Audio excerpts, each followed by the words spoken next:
Do you know some people are against antibiotics, right? Yes. Yeah.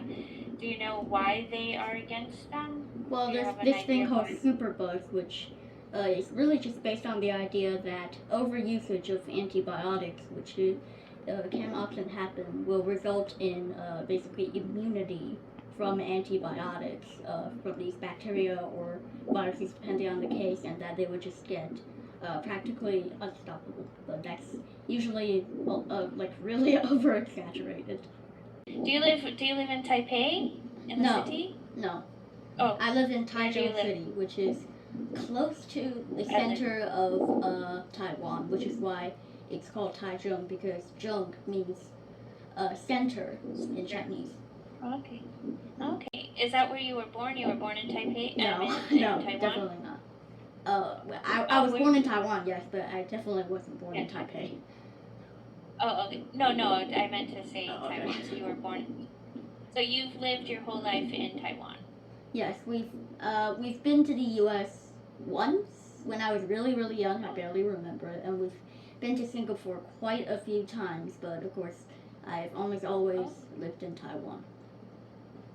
And how did you learn English so well? You speak English perfectly. Thank you. Well, it all started when I wanted to pursue my biology goal, and because, of course, studying English is extremely beneficial in terms of getting the newest information and access to like studies and research in general. So that's mostly why. Yeah, that makes sense, right? Yes. Just to not spread germs and microbes, right? Yes, there are even calls to completely on lockdown and just not even make it mandatory to wear face masks in places like hospitals, like I mentioned. So, so just looking here, we talked a little bit about how to stay healthy, right? And you talked about eating nutritious foods.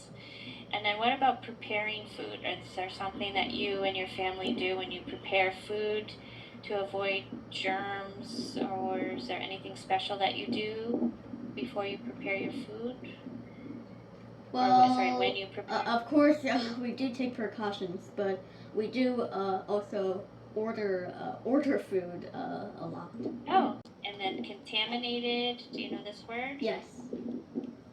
Disease and epidemic. Epidemic is similar to a pandemic. Immune system, or infection, lactose, microscope, mutate. Mutate is often related with cancer, but of course, mutates in general don't always turn to cancer. Organisms and outbreak. So you know all this vocabulary for this book at a higher level. So it's the same book. It just has a little bit more detailed information about each topic. Let me just here. So so here it just looks like maybe they added the. Pardon? Yeah, pandemic, basically an epidemic, like I said. Yeah, so rapid spread of disease within a community, and this is a worldwide spread pandemic. Like the COVID. Yeah. COVID was a pandemic because it spread all over. It wasn't just in one place. Yeah. And then invading, it looks like that's a new one. Yeah, invading. Micro we already had, I think. Okay, yeah. Eradicate, to completely obliterate. Yeah. Okay, so then they have an index where they talk about, I don't know if you know. Chicken pox, the thing that, cowpox, both very serious diseases that are practically extinct today.